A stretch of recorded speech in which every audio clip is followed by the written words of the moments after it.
One of my administration's priorities is making sure county government works for everyone, and this requires innovation, new ideas, and new approaches to old problems. We know that county employees are one of our best sources for these new ideas, so we've been reaching out to our county employees and asking for help. One innovative employee is Linda Sundrup, a materials and inventory specialist in Public Works. I'd like to invite Dan Dreisword to come forward and share how Linda's hard work was so valuable to the county.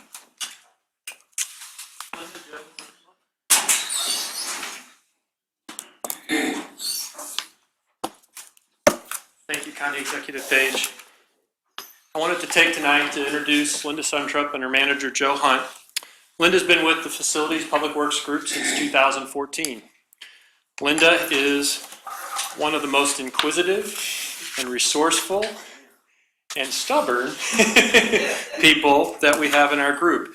Linda oversees many of the billings for our utilities, and she helps Joe with the purchasing through the department. Linda identified a savings for an overbilling by Spire on our tax bill, on our utility bill. Linda saved us a whopping $165,000, and that information has been provided to our fiscal group to see if there's any other departments that can achieve that savings.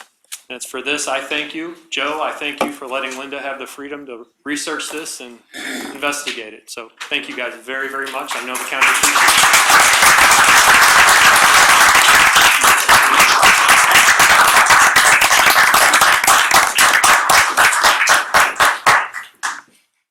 I just want to say thank you on behalf of county government.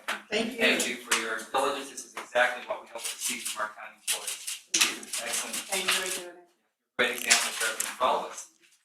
I have a couple words. Yes, yes. I had to write it down because I'm nervous. So, I want to thank the county executives, the county council, Leah Dreisword, Joe Hunt, and my coworker friends. I treat the county budget like my own. I don't have any money to give. But seriously, I scrutinize every penny that I sign off on, trying to do more with less, securing higher quality, more value, and better efficiency in our products and services. Thank you for recognizing me for something I love to do. I continue to do my best for the county taxpayers. County Executive Sam Page, I think we are all on the same page now, looking out for the residents of St. Louis County. Thanks. Thanks a lot.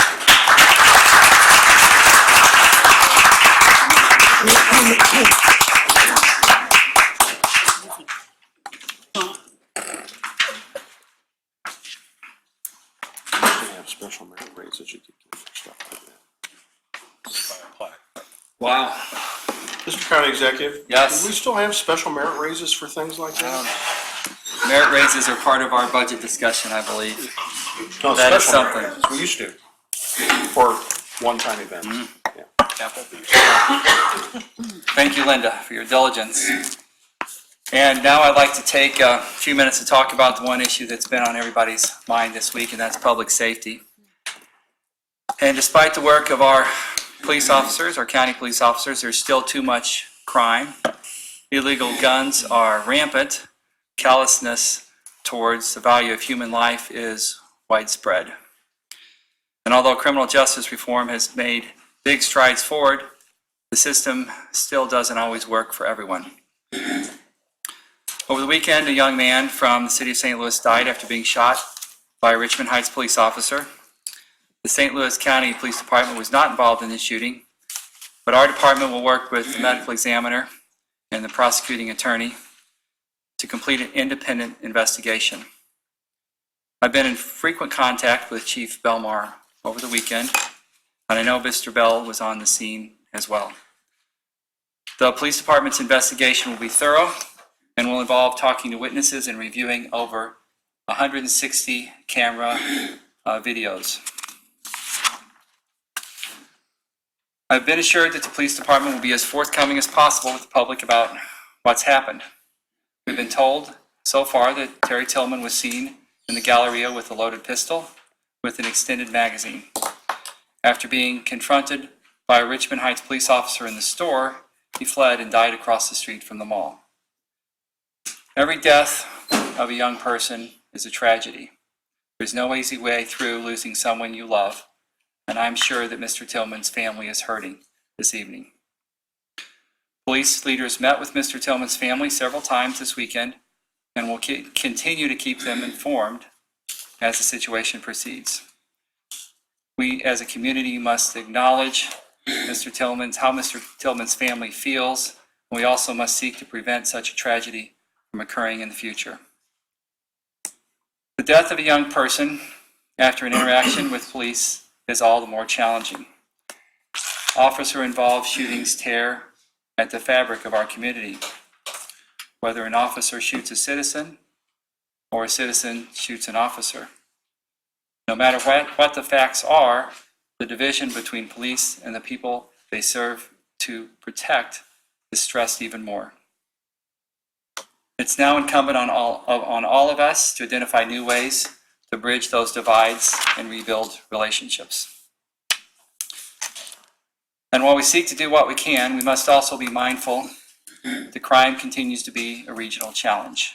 Crime does not respect geographic boundaries, and we can't act like crime in one area of St. Louis doesn't impact all of us.